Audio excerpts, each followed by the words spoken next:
Muy buenas tardes, amigos y amigas de Revista de Magazine Chile. ¿Cómo están? Mi nombre es Claudio Bacache, jefe de redacción de Revista de Magazine, y esta vez me acompaña Javier Correa. ¿Cómo estás, Javier? Muy bien, Claudio, Muy un bien, gusto. gracias. Javier Correa, periodista también de Revista de Magazine Chile. Ya estamos en nuestro segundo programa del debate constituyente aquí en Revista de Magazine Chile. La última vez tuvimos a Guillermo Namor hablando de recursos naturales. Si quieren ver ese video, por favor, entren nuevamente a nuestra transmisión que está en el Facebook de Revista de Magazine Chile. Pero ahora tenemos otro debate, ¿verdad, Javier? Sí, tenemos a, si me permiten presentarla, a Natalia González y Fuentes, candidata constituyente por el distrito 17 en la región del Maule. ¿Cómo estás, Natalia? Hola, bien Javier, ¿tú cómo estás? Yo muy bien, con muchas ganas de poder entrevistarte. Dime, Natalia, ¿cómo ha estado? ¿Cómo ha estado la candidatura en tu distrito? Todo este sistema de postulación que fue por el CERVEL. Mira, la verdad de las cosas es que fue un proceso un poco largo, porque en mi caso yo soy candidata independiente. Voy con un cupo cedido por un partido político en la lista Apruebo Dignidad, y como yo no tengo experiencia en estas lides políticas, igual fue un proceso de negociación, de dialogar, de conversar con estos otros intervinientes. Y dentro de ese desconocimiento de cómo se lleva a cabo todo este proceso más interno, igual fue un poco cansador y fue un poco agotante, eso hay que reconocerlo. Y una vez que se consigue inscribir la candidatura, ahí ya hay un primer paso que se da, ¿cierto? Hay cierta satisfacción porque llegar a la papeleta tampoco era tan fácil, dadas las reglas que existían que existen para la elección de constituyentes. Y ya después que ya se obtiene la inscripción y que el CERVEL da el visto bueno, ¿cierto? Ahí ya se puede decir un cierto descanso, o ya hay un alivio respecto de poder también empezar el trabajo posterior, que tiene que ver justamente con darse a conocer dentro del distrito para hacer las propuestas que estamos llevando o que queremos llevar a la convención. Y ya en ese sentido uno ya puede empezar a hacer más sondeos también, ver por dónde van los deseos de la ciudadanía acá en el distrito. Y yo diría que en ese paso estamos ahora. Ahora también hay que sumarle el hecho de que gran parte de este distrito está en cuarentena, estamos en fase 1, por lo tanto no podemos salir de nuestro domicilio solamente para tareas esenciales, ¿cierto? Pero en ese sentido también hay que tener la tranquilidad de que todavía no empieza el espacio de tiempo oficial, digamos, de campaña. Súper interesante que hay todo un trabajo detrás de toda la campaña y que cada candidato, como muchos son independientes y tienen que hacerse conocer, parten desde un lugar mucho más difícil que otros políticos que han tirado a candidatura. Cuéntanos, Natalia, ¿a qué te dedicas? Yo soy de profesión abogada, dedico gran parte de mi tiempo a la docencia universitaria acá en la región del Maule. Además soy voluntaria de una asociación de abogadas feministas desde hace ya un tiempo, y también participo en otro grupo que se formó justamente para iniciar la campaña del apruebo, o para trabajar para hacer campaña por el apruebo y la convención constitucional, que se llama FEM Maule. Y desde ese grupo de trabajo, que en realidad lo que nos unió fue justamente participar en el proceso constituyente, es que también surge esta candidatura. No es una candidatura individual, digamos, no es que yo un día por la mañana me haya levantado y haya dicho, uy, es muy buena idea ser candidata a la convención, sino que desde ese trabajo que se hizo a partir más o menos desde agosto, y además el otro trabajo voluntario que yo ya llevaba un tiempo realizando, y todo mi desempeño profesional también dentro de la región, es que surge esta candidatura. ¿Y esta iniciativa de ser candidata, por qué? ¿Por qué surge? Porque, a ver, como abogada a uno le enseñan a muy temprana etapa dentro de la malla curricular que uno de los fundamentos para el ordenamiento jurídico justamente es la Constitución política de la República.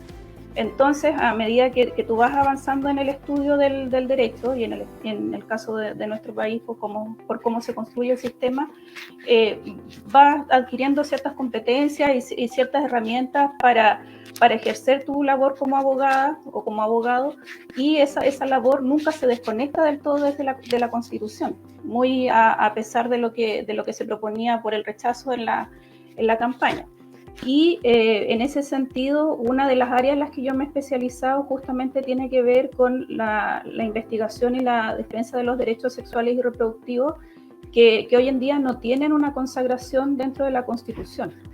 Y dentro de mi experiencia también laboral y mi experiencia formativa, digamos, de haber estudiado fuera de Chile, uno también va adquiriendo cierta sensibilidad para apreciar que ciertos fenómenos sociales tienen un origen dentro de la Constitución, y ese origen dentro de la Constitución en el caso de nuestro país es más que evidente. O sea, por así decirlo, se materializó a partir del estallido social de octubre de 2019. Entonces, ahí hay una iniciativa, digamos, o este deseo de querer cambiar el modelo que tú dices como abogada. Sí, en realidad el modelo lo podemos cambiar desde la Constitución. Y dentro de la participación que yo llevaba realizando en estas organizaciones que te comentaba, es que dije, ya, demos el paso que sigue. Veamos cómo, si podemos llegar a la convención. Se dio la oportunidad. En caso que no se hubiese dado, seguramente también hubiésemos hecho alguna tarea tal vez más de observación del proceso, o de también sugerir ciertos temas que era necesario llevar a la Constitución de acá del Maule, pero se dio que se pudiera tener este rol más protagónico. Súper interesante toda esta postura, que requiere de una enorme voluntad y de trabajo colectivo para poder ser candidata en este evento tan histórico de nuestro país. Claudio, es momento de presentar ya el tema que vamos a tratar en esta jornada. Efectivamente, Javier, muchas gracias por esta bella entrevista. También para conocer a Natalia. El tema es bien simple, el día de hoy es educación. Cómo la educación en nuestro país ha tenido uno de los temas calientes, y justamente la nueva Constitución es uno de los temas que se ha repetido, que se quiere cambiar el modelo educativo chileno. Entonces vamos a partir hablando un poco de cómo ha estado la educación en Chile. Hay modelos públicos, privados, universidades, lucros, se ha hablado también en su tiempo.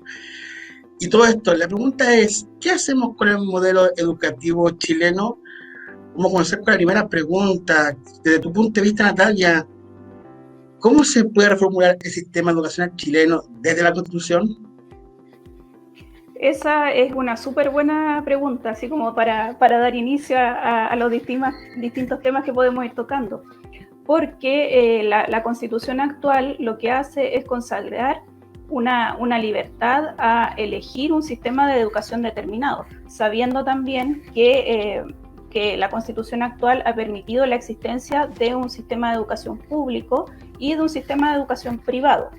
Ahora, la forma en la cual se configuró estos sistemas de educación que hoy en día existen ha llevado a una serie de desigualdades que se producen justamente porque dentro de la otra libertad que tiene relación con este derecho a la educación, que es la libertad de enseñanza, se ha permitido la proliferación de instituciones de educación privada. Como tú bien decías, ya sea a nivel de educación preescolar, básica, media y también de educación superior.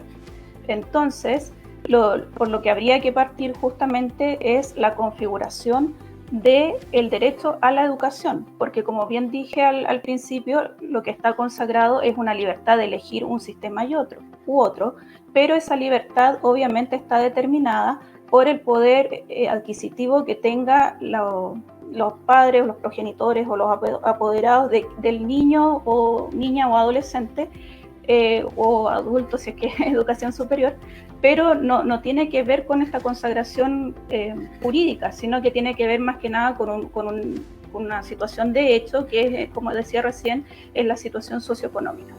Entonces, para poder configurar la educación como nosotros la tenemos contemplada hoy en día, lo primero que hay que hacer es cambiar la configuración del del derecho a la educación y establecer además una garantía material a este derecho a la educación, que hoy en día no existe, ya que el recurso de protección, que como su nombre lo indica, es la vía jurídica para defender ciertos derechos fundamentales, no contempla el derecho a la educación. Entonces ahí habría que hacer ese cambio y establecer una garantía real o una garantía material. Pero sin embargo, esa garantía no va a ser suficiente, y yo creo que esto es lo que proponen gran cantidad de académicos y académicas que se han dedicado a investigar el tema de educación en nuestro país, que justamente la reformulación del sistema debiera ir más allá. Y aparte de consagrar una modificación constitucional, lo que hay que cambiar en el fondo es este sistema evaluador que tenemos hoy en día, en el cual nosotros y nosotras vamos avanzando en etapas, vamos siendo sometidos a distintas calificaciones a través de nuestra vida educativa, pero sin embargo no es un sistema integral, porque en realidad lo que se nos entrega son distintos conocimientos, pero esos conocimientos muchas veces tampoco nos preparan para llevar una vida integral. Hay ciertas áreas de nuestro desarrollo que no son abordados dentro del sistema educativo o que se han ido dejando un poco de lado, por ejemplo, todo lo que tiene que ver con la formación ciudadana. Hoy en día no existe un espacio dentro del sistema educativo, por ejemplo, para educar en el respeto a derechos fundamentales. Entonces ahí yo creo que aparte de cambiar la norma constitucional, también va a haber que hacer una reformulación respecto tal vez de lo más material de cómo se lleva a cabo la educación en nuestro país. Perfecta, me gustó un poco tu visión, hay simplemente mucha gente. Tocaste una pincelada el tema de cómo garantizamos la educación, y quizás la siguiente pregunta, Javier. Sí, fue bastante interesante que justo la segunda pregunta trata sobre el cómo se puede garantizar la educación, pero como un derecho o solamente un acceso. Creo que es importante que la Constitución sea clara respecto a ello y queremos saber tu opinión al respecto. Claro, yo creo que ahí cae un poco de cajón el tener que cambiar esta coexistencia de dos sistemas entre el sistema público y el sistema privado. Yo no soy tan radical tal vez al menos en este momento en que todavía no entramos en el diálogo con otros posibles candidatos o en el diálogo propiamente tal que se va a dar dentro de la convención, en el sentido de eliminar el sistema de educación privado. Yo creo que la forma de que esto encaje justamente puede venir en el sentido de fortalecer la educación pública, porque ¿qué es lo que tenemos hoy en día? Que la educación pública ha sido tan jibarizada que justamente es la opción residual de aquellos padres, madres y apoderados que justamente no pueden pagar una educación privada. Entonces, si nosotros le damos un sentido o le damos a la educación pública el sentido que debiera tener, este sentido transformador, este sentido de formar ciudadanía, obviamente se va a ver fortalecida a través de recursos materiales, obviamente, y a la larga, quienes tenemos hijos e hijas, vamos a tener dentro de nuestro abanico de posibilidades, no va a ser la última opción la educación pública, sino que vamos a optar seguramente por la educación pública en primer lugar. Oye, importante eso. Antes de que sigamos con las preguntas que vienen, porque puesto la pincelada, vamos a dejar los comentarios un poquito, disculpe la gente que está comentando, porque de verdad, tomaste un tema ahí porque tenemos una pregunta súper importante. Tocaste el tema de que no eliminaría el sistema privado, pero ¿cómo lo reformulamos? El sistema privado necesita una reestructuración, el tema del lucro, que se ha hablado mucho, el tema de las pocas posibilidades. Tu punto de vista, ¿cómo lo reformularías? Es que el sistema de educación privado hoy en Chile se ha formulado respecto de lo que yo señalaba al principio sobre la libertad de enseñanza, pero esa libertad de enseñanza también ha dado pie a que dentro de las instituciones de educación privada, justamente con esta herramienta del reglamento interno, se den ciertas arbitrariedades y se dé cabida a que dentro de que estas mismas instituciones privadas, por así decirlo, seleccionen a sus estudiantes en base a ciertos criterios que tienen que ver con los medios económicos, con con ciertos parámetros que al menos a mí también me parece que son discriminatorios. Seguramente quienes nos están viendo se recuerdan que hasta hace un par de años atrás existía muy pocas opciones para las adolescentes que quedaban embarazadas de continuar sus estudios, porque justamente las entidades de educación privada que tenían tienen cierto ideario moral, religioso, las expulsaban. Entonces, bajo ese paraguas del reglamento interno, hasta el día de hoy se cometen ciertas arbitrariedades. Entonces, lo que yo creo que se debiera hacer es tal vez limitar esta amplia interpretación que ha tenido hoy en día la libertad de enseñanza y establecer que, por ejemplo, si esas entidades privadas existen, también se le asegura a sus estudiantes una educación integral, una educación basada en valores, pero en valores que sean acordes también a la sociedad en la que actualmente vivimos. Entonces, claro, seguramente esa limitación tampoco va a estar en la Constitución, sino que va a requerir un desarrollo legal después. Pero yo creo que por ahí va un poco la mano, y que también es la experiencia que se da en otros países.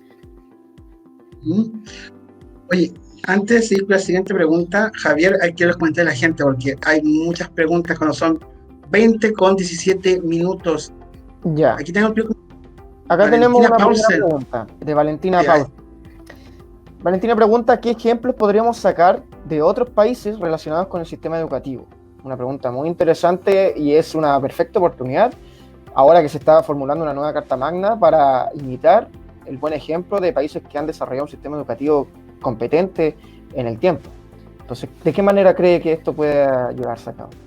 Ya, respondiendo a Valentina, creo que aquí puedo sacar también un poco de mi experiencia personal de haber participado también del sistema educativo europeo.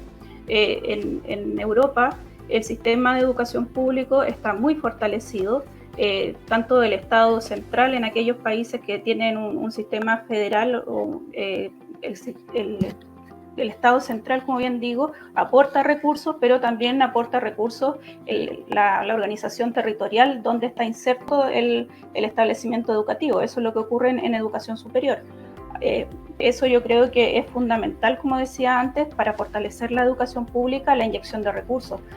Hoy en día nosotros vemos que hay muchos liceos o escuelas públicas que carecen de recursos mínimos para su funcionamiento y que tienen que ver muchas veces incluso con la higiene que hay dentro de los establecimientos. Y eso es una situación que es insostenible, ya sea desde el punto de vista constitucional, legal, humano. O sea, eso no está en discusión. Y en cuanto a estos recursos que yo señalaba, que yo creo que es como el pilar fundamental, también ver que en otros países ocurre que el diseño del sistema educativo también responde a las necesidades del territorio donde está implantado dicho sistema.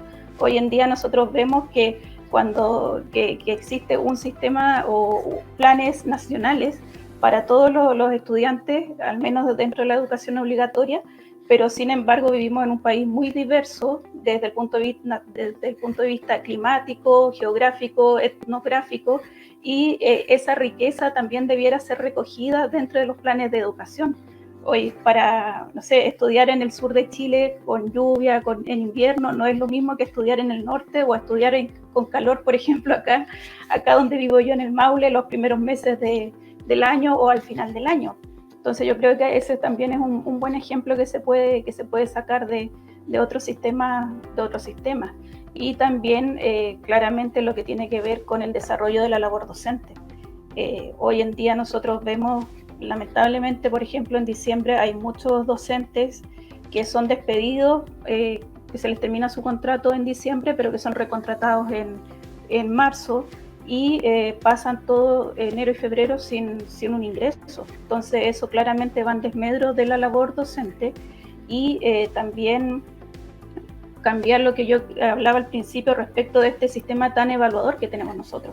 Así como los estudiantes y las estudiantes son evaluados en forma constante a través de una calificación, los docentes también son evaluados a través de distintos desempeños, y eso también repercute en cierto estrés o en una sobrecarga de trabajo. y obviamente hay que tener ciertos parámetros para determinar la competencia de las y los docentes, pero tal vez esos parámetros debieran medirse de otra forma. Ahí yo creo que es otro ejemplo que también se puede tomar. Perfecto. Es bueno ver otros ejemplos que estamos en el mundo, especialmente cuando vemos que algunas personas, especialmente gente, ven los modelos educativos de Europa como un poco lejanos, piensan que nuestra realidad, que sostenemos otra realidad. Pero bueno, eso también es parte del debate. Oye, hablamos un poco del lucro, lo hemos nombrado, y aquí Anaís Sepúlveda nos pregunta, ¿eliminarían las entidades bancarias de los créditos universitarios? Qué buena pregunta esa. Claro, obviamente el tema de cómo las y los estudiantes de educación superior financian su formación es un tema muy relevante, es un tema que ha decantado justamente en que hoy haya profesionales y las familias que están detrás de esos profesionales que justamente se endeudan y que se ven sobrepasadas y sobrepasados a la hora de pagar los estudios. O sea, antes del sistema actual había otro sistema que era el sistema del crédito fondo solidario, que seguramente quienes nos están viendo que tienen más o menos la misma edad que yo se acordarán, pero en ese sentido hay que buscar una forma de financiar los estudios superiores paralela, no es ¿cómo decirlo? A mí no me resulta lógico que para poder estudiar, para poder adquirir una carrera profesional haya que endeudarse y que lamentablemente esta deuda yo la adquiera con una institución privada cuyo giro es dar préstamos o mutuos y en el fondo que esa es su actividad. O sea, obviamente una entidad bancaria no va a estar preocupada del bien pasar psicológico de quien adquirió la deuda, no tienen tampoco los mecanismos para que haya una condonación o tal vez una prórroga en el tiempo, no, porque el giro de ellos y la actividad de ellos es una actividad económica que tiene que ver con el lucro de prestar y de recibir depósitos, de prestar dinero y recibir depósitos. Entonces obviamente no se condice con el hecho de fomentar o de dar préstamos para que los estudiantes puedan estudiar, valga la redundancia. Entonces yo lo que creo es que ahí hay que cambiar este sistema de financiamiento, y como yo comentaba, en otros países uno de los pilares de la educación justamente tiene que ver con la inyección de recursos a las instituciones.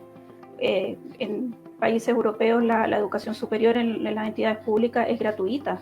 Si nosotros hacemos una comparación igual, por ejemplo, a nivel de posgrado, los posgrados valen una ínfima cantidad de dinero comparado con lo que valen aquí en Chile.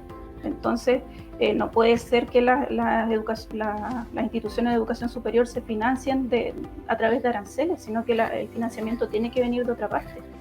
Y claramente eso no va a quedar regulado en la Constitución, pero en la Constitución sí van a quedar principios generales y principios mínimos que nos den el pie para que después nosotros presionemos a nuestros legisladores para que presenten los proyectos de ley que justamente complementen lo que nosotros estamos consagrando hoy en la Constitución.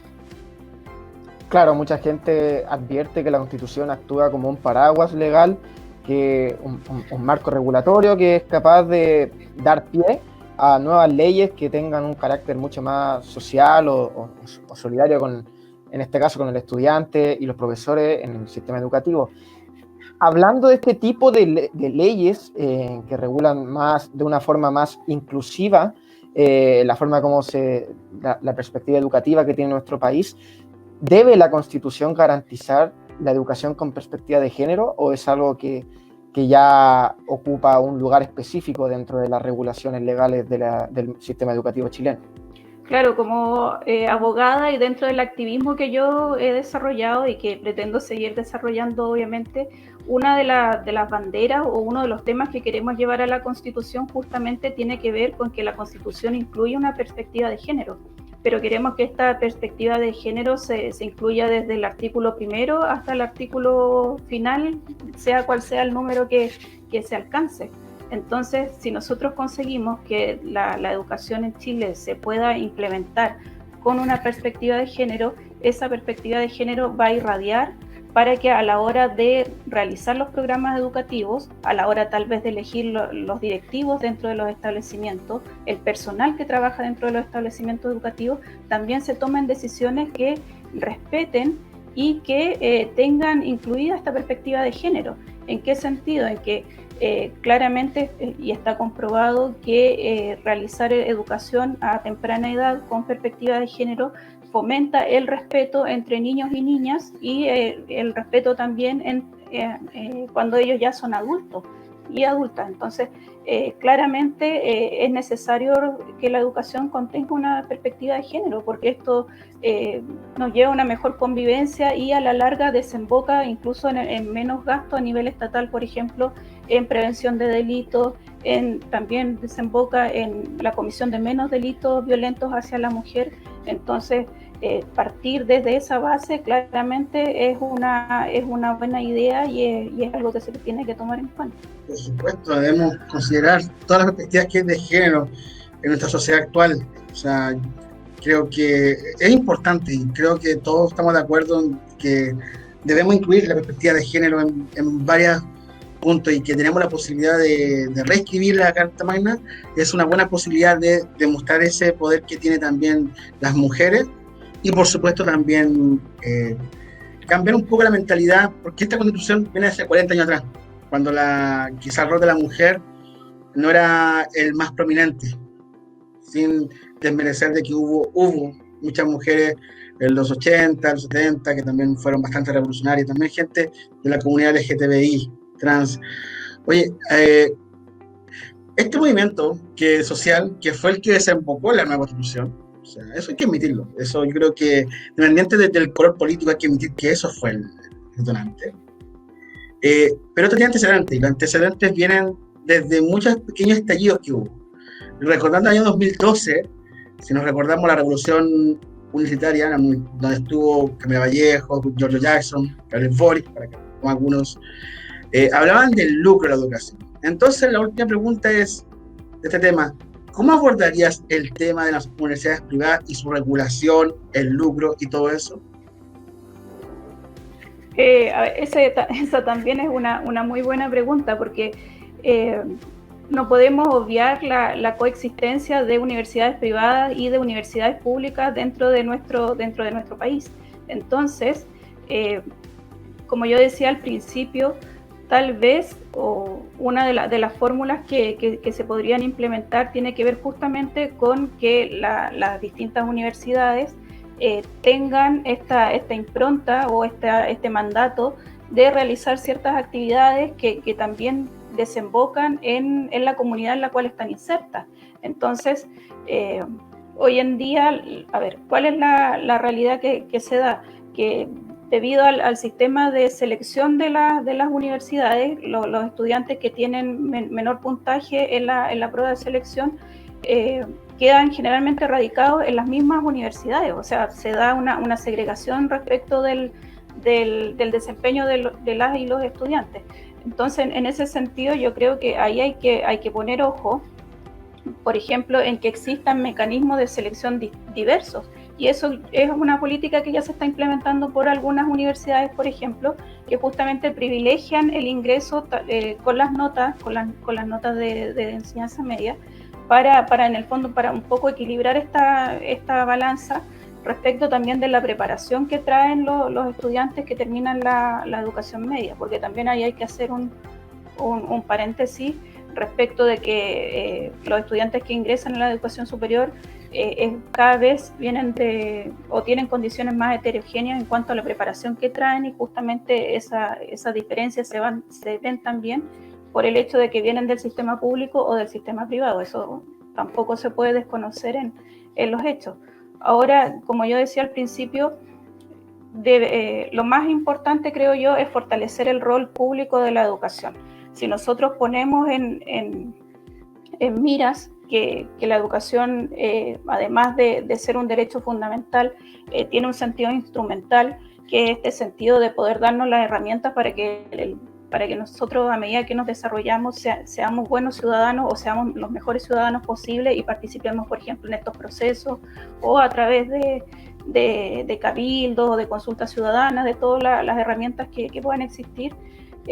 Claramente a las instituciones privadas yo creo que ahí también se les tiene que poner el acento. O sea, a mí no, yo creo que no solo debiera bastar con que esas instituciones privadas publiquen tantos papers al año o titulen tantos profesionales al año, sino que también exigirles que sean una contribución al territorio en el cual están insertos. Por ejemplo, a través de actividades de extensión, actividades de capacitación gratuita, procesos de formación ciudadana, por ejemplo, ¿por qué no? Y claramente ahí que se equilibre un poco, porque tampoco podemos prohibirle a las personas decirle, oiga, si usted quiere ir a una institución privada porque le acomoda, no sé, el ideario que tiene la universidad, la misión y visión, y cuenta con los medios, no le podemos decir no vaya, pero también empujar a la institución a que aporte a la sociedad, a la vez que va formando profesionales. 20:31. Oye, antes de hacer la pregunta del público, Javier, que tenemos una pregunta. Distrito 17, estamos con Natalia González para la gente que recién se está integrando, candidata constituyente, Distrito 17. ¿Cuáles comunas? ¿Qué comunas las conforman? El distrito 17 está compuesto por la provincia de Talca y la provincia de Curicó. Es un distrito bastante amplio, son alrededor de 500.000 habitantes, si no mal recuerdo, y entre otras está la comuna de Pelarco, Rauco, Bichuquén, Teno, Curicó, Talca, Constitución, Curepto, para la costa, Molina, y como te decía, creo que son 19 comunas, si no me falla la memoria, y es un distrito bastante amplio y que tiene un componente rural bastante grande también. Ahora sí, Javier, vamos a leer la pregunta del público. Javier Correa, Claro. la lee. Sí, había mencionado temas súper importantes sobre la no segregación de estudiantes en universidades privadas y cómo la Constitución puede afectar a ello. Entonces, la pregunta del público, la de Camo Barros, dice: también me parece urgente el plantear la educación como un derecho básico y que se pueda defender como tal.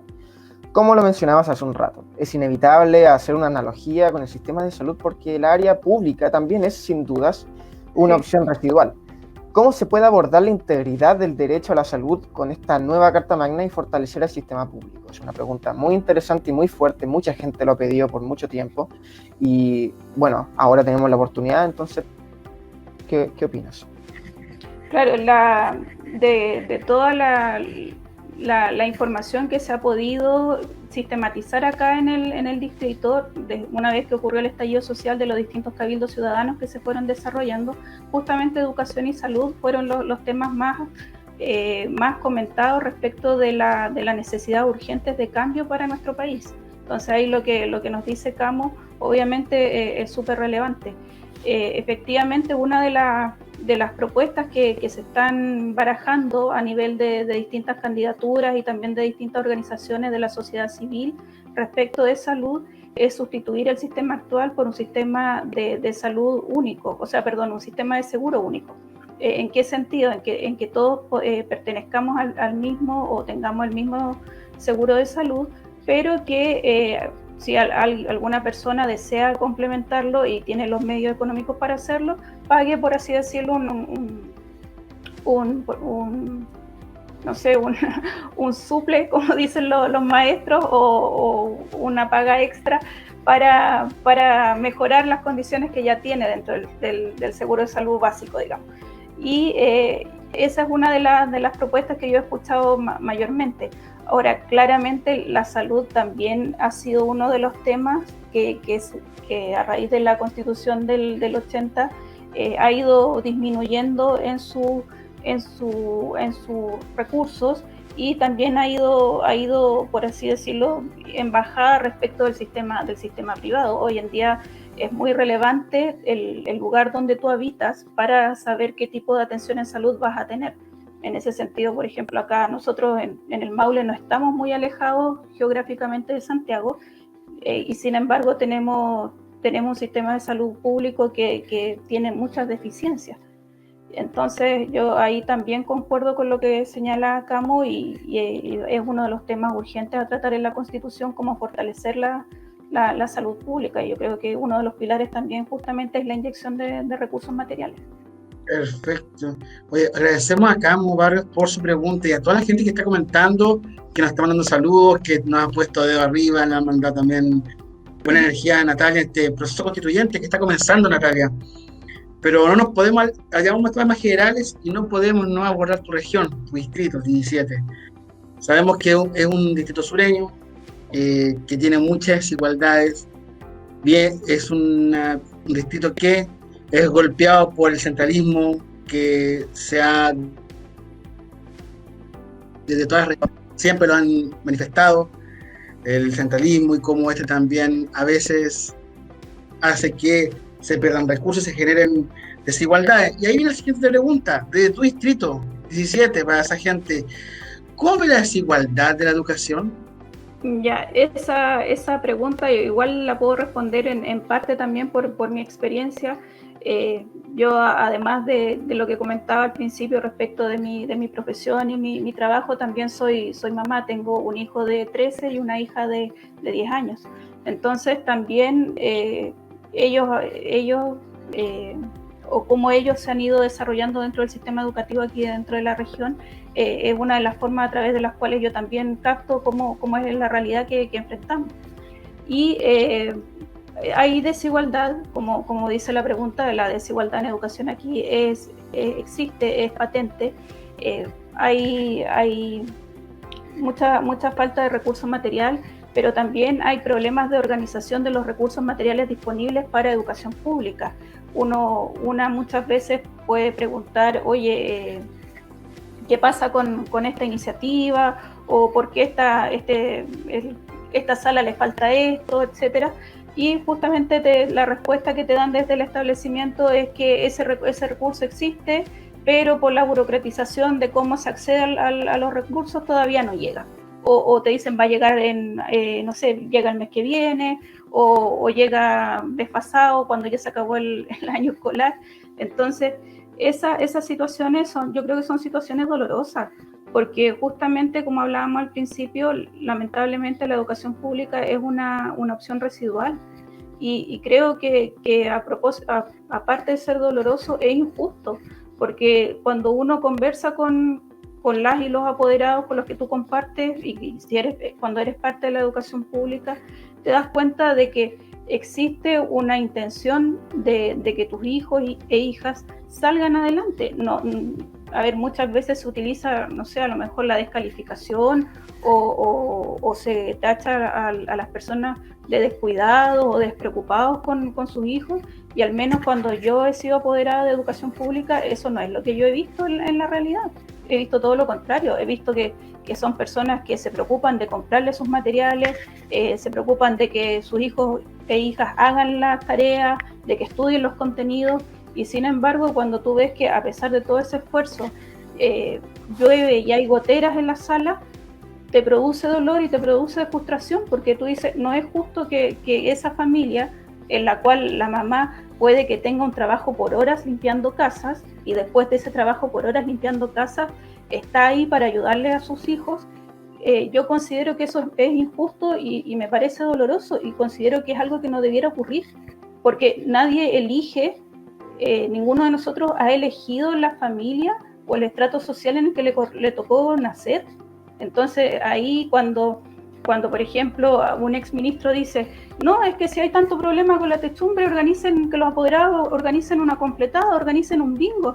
O sea, a mí en lo personal me molesta, y yo digo, a ver, señor ministro, usted que es capaz de ensalzar a sus hijos porque utilizan tantos preservativos en una fiesta, por favor, dése una vuelta en provincia, vea que en los colegios, en los liceos no hay ventanas, vea que hay una plaga de murciélagos en el techo, que lleva años viviendo ahí, porque pareciera que son realidades paralelas. O sea, o yo vivo en una película apocalíptica en la cual me enfrento a esa realidad, o realmente el ministro o la ministra viven no sé, en Disneylandia, en el mundo de la fantasía.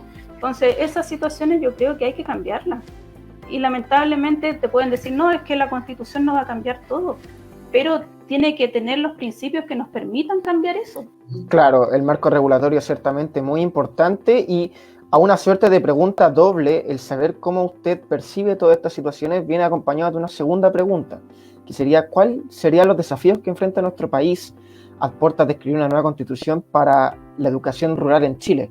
No necesariamente, bueno, hay educación rural y marginada en todas las regiones de nuestro país, pero ni siquiera es necesario salir de Santiago para ver que esa no es una realidad ajena a la capital. Entonces, ¿cómo es capaz este país de enfrentar la educación rural que existe hoy en día? Claro, a ver, una de las cosas que a mí me llama mucho la atención y que tienen que ver, yo creo, por el sistema en el cual hemos crecido o hemos madurado mucho en Chile, dentro de los cuales me incluyo porque yo tengo 40 años, igual que la Constitución, es que muchas veces se romantizan ciertas situaciones respecto tal vez del sacrificio que tiene que hacer el profesor o la profesora rural que camina o que se mueve 17 kilómetros para entregarle la guía, el material a sus estudiantes, o el pequeño o pequeña que camina 4 kilómetros diarios para llegar a su escuela todos los días, con lluvia, con frío, con granizo, con neblina. O muchas veces, no sé, hace un tiempo me acuerdo mostraban un reportaje en que había unos niños que tenían que cruzar un puente que era un puente hechizo y que se caía sobre un río. No me acuerdo ahora en qué región. Pero esas situaciones yo creo que no está bien romantizarlas, porque si esas situaciones ocurren es justamente porque tenemos un Estado que ha sido deficiente a la hora de asegurar la seguridad para esos estudiantes que se tienen que trasladar, y ha fallado también en darle los recursos mínimos a esos profesores. Entonces, claro, nos puede parecer súper bonito el reportaje en las noticias o que lo muestre el programa de moda sobre ruralidad el día sábado por la noche, pero no está bien, o sea, no está bien romantizarlo. Y de nuevo volvemos al tema de los recursos, o sea, ¿por qué no existe una camioneta, un furgón con todas las condiciones de seguridad necesarias que pase en la mañana a recoger a todos esos estudiantes y que haga el camino con ellos? O por ejemplo en esa escuela rural, hay escuelas rurales aquí en la región que carecen de cosas tan mínimas que nos puede parecer que son casi del siglo pasado, como tiene que ver condiciones de higiene, condiciones de calefacción y frío en cuanto a las construcciones, y que son lamentables, pero que existen. Entonces, en ese sentido, ahí yo también me vuelvo a preguntar, a ver, pero la autoridad central o la autoridad provincial, la autoridad regional que ve estos temas, ¿cómo no tiene una cierta sensibilidad o una cierta diligencia a la hora de solucionar esos problemas? O sea, yo he sido testigo de campañas que se hacen aquí en la región para conseguir ropa de abrigo para estudiantes de escuelas rurales, porque las escuelas rurales no tienen ventanas de vidrio. Entonces, cuando hablamos de constitución, claro, podría ser súper bonito que yo aquí les venga a dar un discurso súper académico, con silogismos, con máximas en latín, pero resulta que el discurso de la nueva constitución tiene que estar salpicado por la realidad, porque si no vamos a construir un cuerpo normativo que no nos calce, que no nos quede bien. Entonces, estas realidades yo creo que aunque nos parezcan que a lo mejor este no es el espacio para conversarlo, o que no está bien que yo lo diga porque estamos en pandemia, porque estamos de vacaciones, porque hay otra gente descansando, no. Yo creo que también es sano reconocerlo. Sí, este es el país en el que vivimos. Completamente en ese sentido de acuerdo, creo que es iniciativa social. Y cuando digo de acuerdo, lo digo porque la Constitución de 1980 fue hecha a espaldas de la gente, y justamente este proceso viene a democratizar la Constitución, de las diferentes miradas, de la izquierda, de la derecha, del centro, y viene a poner un poco también a la gente en el medio de esto. Tenemos una pregunta al público, que de hecho es de nuestro conductor de noticias de Instagram, para que lo vean en The Magazine Chile en Instagram. Nicolás Papic: mucha gente debe emigrar de sus ciudades para acceder a centros de educación superior de calidad. ¿Qué puede la Constitución al garantizarla como derecho? Qué buena pregunta. Ahí Nicolás, a quien le envío saludos, pone también en la mesa un tema súper relevante respecto de la educación superior y la descentralización. A ver, yo estoy en la región del Maule, yo vivo en Talca, acá en nuestra ciudad hay varias instituciones de educación superior, hay públicas y también privadas, y yo creo que ahí esta garantía, claro, podría haber una garantía material, pero esa garantía material tal vez tampoco va a acabar con el deseo de que haya estudiantes que quieran trasladarse a otras regiones a formarse, pero en el sentido que lo dice Nicolás, claro, él habla más bien de la necesidad de acceder, no a esta iniciativa personal de querer cambiarme de ciudad para estudiar. Yo creo que ese camino de descentralización se ha ido dando en forma paulatina, porque acá en Chile tampoco es que seamos muy de decisiones radicales y de cambio muy rápido, pero hay instituciones de educación público que se han creado en regiones, por ejemplo la Universidad de la región de O'Higgins y también en la región de Aysén, y seguramente es un proceso que va a seguir avanzando. Ahora, en cuanto a educación superior, también hay que mencionar que en el último tiempo se han creado los CFT estatales en distintas regiones, y la instalación de esos CFT tampoco han sido en la cabeza de región, sino que también han sido en otras ciudades. En el caso de acá el Maule lo tenemos en Linares, no acá en la capital regional. Entonces ahí yo creo que también se da un paso a descentralizar. Y así como seguramente vamos a abogar por una descentralización administrativa, esa descentralización administrativa también va a llevar a una descentralización en la educación superior. Yo creo que va a ser un fenómeno que va a ir aumentando, pero seguramente va a ir aumentando también de la mano con la necesidad. Y ahí también hay que darle a lo mejor un sentido de realidad a la pregunta de Nicolás, en el sentido de que muchas veces hay regiones de Chile que tienen muy pocos habitantes y que tal vez ahí no se ha visto la viabilidad de crear más instituciones de educación superior por lo mismo, por la poca población. Claro. Es todo muy apegado todo tiene que ir de la mano, como usted bien había dicho, con la realidad de nuestro país. Otro vértice muy importante y que se ha presentado en el último tiempo es la crisis medioambiental, a la que está supeditada gran parte del mundo actualmente y por supuesto nuestro país. Con respecto a la redacción de una Carta Magna, ¿cree que debería existir una especie de educación medioambiental considerando lo que está pasando? Una especie de conocer la situación de cada región y a lo que se enfrenta debido a las sequías, fuertes lluvias, etcétera.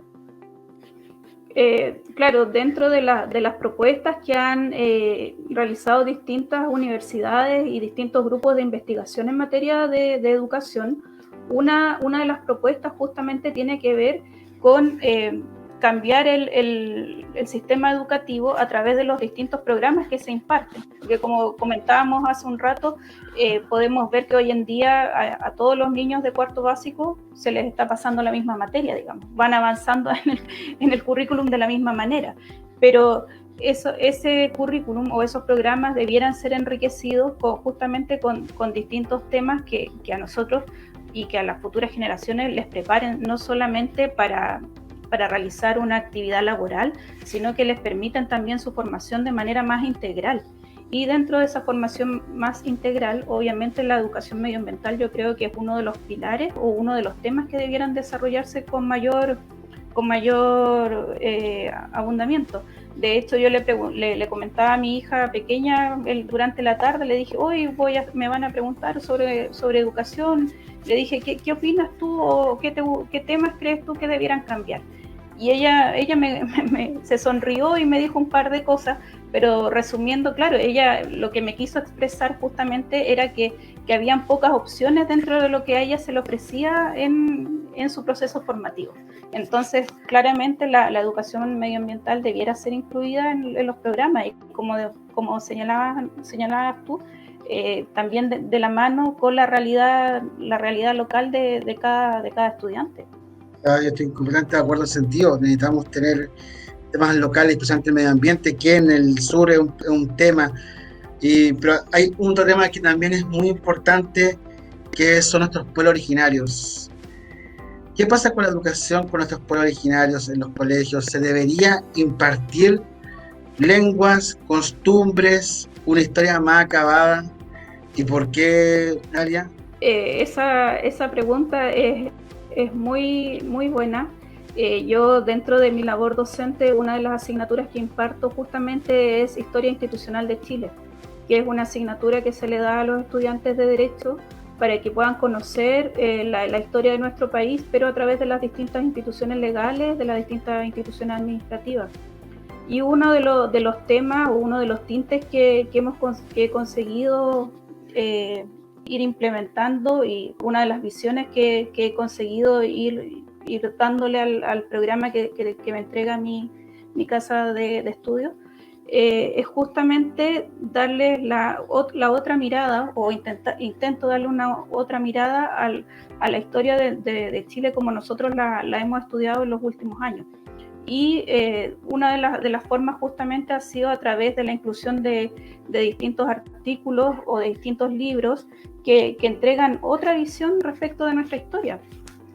Uno de los puntos que se toca siempre en el programa justamente tiene que ver con la ocupación de la Araucanía y con el proceso de migración europeo que hubo en el sur de Chile. Bueno, yo soy originaria de la región de Los Ríos, entonces es un proceso que conozco de cerca, que ha sido un proceso también muy ensalzado respecto de cómo los inmigrantes europeos han aportado a la región a través de su cultura, de su conocimiento, de su trabajo, los aguerridos que fueron con cruzar el océano y llegar a nuestro país, pero no podemos desconocer de que ellos llegaron a través de un programa de migración que impulsó el gobierno de Chile, que no fue un programa de migración que haya sido mediado con ningún poblador de aquella época, y que lamentablemente desembocó en abusos, desembocó en ocupación de territorios que eran territorios indígenas, que no eran territorios que estuvieran, no sé, despoblados, o que estuvieran, como decimos en buen chileno, a la buena de Dios. Entonces ahí yo creo que para poder iniciar este proceso de modificación de cómo nosotros nos hemos relacionado con los pueblos originarios, la historia cumple un rol muy importante, porque justamente el reconocer nuestra historia o el acercarnos a nuestra historia desde ese punto de vista también va a ser muy sanador y es muy revelador para las generaciones actuales. O sea, a mí los estudiantes me decían, oh, profe, yo nunca hubiese pensado que esto fue así, o yo nunca me imaginé eso, o yo nunca leí eso, o en el colegio nunca me lo contaron. Entonces, ese yo creo que es uno de los pasos. Ahora, el enseñar la cultura de los pueblos originarios de nuestro país, claramente hay que verlo desde un punto de vista de lo enriquecedor que va a ser. O sea, nunca el que nosotros a niños, niñas y adolescentes les entreguemos visiones distintas, les entreguemos experiencias distintas de conocimiento va a ser perjudicial, todo lo contrario. Y además eso de los pueblos originarios, también hay que ir complementándolo con las otras realidades actuales que vivimos nosotros. Nosotros hace 2 o 3 años tenemos una realidad de migración que era una realidad que no conocíamos hace 10 años atrás tampoco. Entonces esos flujos migratorios también aportan riqueza a nuestro país, y esa riqueza también debiera ser aprovechada dentro de los procesos educativos. Yo creo que lo que hay que hacer, o una de las cosas que nos debieran ayudar, es como quitarnos el temor a esta diversidad y el temor a hacer cosas que nunca habíamos hecho. Y en ese sentido yo también puedo comentarlo aquí en la región. Con mi hijo hemos estado en celebraciones del Año Nuevo Mapuche organizados dentro del colegio. Y claro, era algo que yo nunca viví como estudiante. Ellos ya lo han vivido un par de veces, y que a la larga también genera ciertas inquietudes en ellos, de preguntar por qué estamos celebrando esto y de dónde viene, y no sé, se acercan a la literatura de los pueblos originarios, a las leyendas, también a las costumbres, y viene todo un enriquecimiento que obviamente a los niños y niñas les hace bien. Claro, sin duda, Natalia, el enriquecimiento cultural nunca está de más, incluso visto desde una mirada más de país desarrollado quizá. En comunidades como en España todavía hay colegios y universidades que enseñan euskera, entonces tampoco es una realidad demasiado descabellada que podría impartirse No es aquí. utópico para nada. No, claro que no. Nos vamos acercando a la hora, Natalia. Sabes que ha sido una entrevista súper interesante, súper llenadora, con mucha información y muy educativa para las personas que nos están viendo. Como último procedimiento, quizá sería mejor que tú dijeras unas palabras a las personas que nos están viendo sobre tu candidatura, lo que te motiva y al final, ¿qué te gustaría a ti al ser constituyente? ¿Cómo podrías tú cambiar ciertas medidas o ciertas leyes que sin duda mejorarían este país? Te dejo a ti, Natalia, a tu criterio. Gracias. Bueno, invitar a las personas que están escuchando ahora en vivo y que puede que posteriormente vean también la reproducción del video, a que conozcan esta candidatura, que como dice ahí, voy por el distrito 17, que es el Maule Norte. Es una candidatura que no es individual, que nace también del aporte de distintas mujeres y el aporte de distintas personas, también de distintos rangos etarios, de distintos orígenes, con distintas experiencias. Es una candidatura que también está abierta a todo tipo de comentarios, de críticas, de sugerencias, porque la idea de poder llevar este mensaje o poder llevar las inquietudes de este territorio a la Constitución es que también el hecho de portarlas, porque yo quiero ser una portadora de estas inquietudes, es también reunirme con las y los representantes de los otros territorios, porque yo creo que las demandas no van a ser tan diversas desde el punto de vista de la ideología, desde el punto de vista de los sueños que tenemos para nuestro país y de la mano con esa diversidad que se va a dar, o de esos puntos en común que también se van a dar, que se genere un diálogo dentro de la convención y que de ese diálogo nazca una constitución que, como se enseña en las facultades de Derecho, sea un traje hecho a la medida para nuestro país y que sea un traje hecho a la medida que nos quede bueno como país, pero que nos quede bueno no solo para el presente, sino que nos quede bueno para el futuro, y que sea un traje resistente y que sirva para construir un país mejor. Eso es lo que yo quiero llevar a la convención, desde temas más puntuales, obviamente llevar la consagración de derechos fundamentales con una defensa material, y también los distintos cambios para tener un mejor vivir que el que hemos tenido estos últimos 40 años. Eso me gustaría manifestarle a todas las personas que me están escuchando. Muchísimas gracias por estas últimas palabras, Natalia. Bueno, ya son las 20:58, se nos está pasando el tiempo. Fue demasiado buena entrevista sobre educación, un tema muy importante. Queremos también agradecer a Javier Correa, periodista de Revista de Magazine, por supuesto a Natalia por esta conversación. Natalia va a estar todos los miércoles de febrero con nosotros. La próxima semana vamos a tener nuestro primer debate del día miércoles, que va a ser a esta misma hora, el tema de aborto, junto con nuestra otra candidata, María Francisca Plaza de Evópoli. Entonces con ella vamos a poder debatir ese tema que yo creo que es muy importante, el tema salud pública. Creemos que un subtema que deberíamos tocarlo como subtema, lo que es el aborto. Esta y todas las entrevistas que hagamos, todos estos debates en Chile, en nuestro sitio web www.chilemagazine.net. Está también en Facebook de Magazine Chile, en Instagram de Magazine Chile. Los últimos saludos que nos mandan: Alicia Molina, interesantísima entrevista y felicitaciones. También nos dice: todo en apoyo a tu candidatura, Alicia Molina. Gracias, también, Alicia, un abrazo.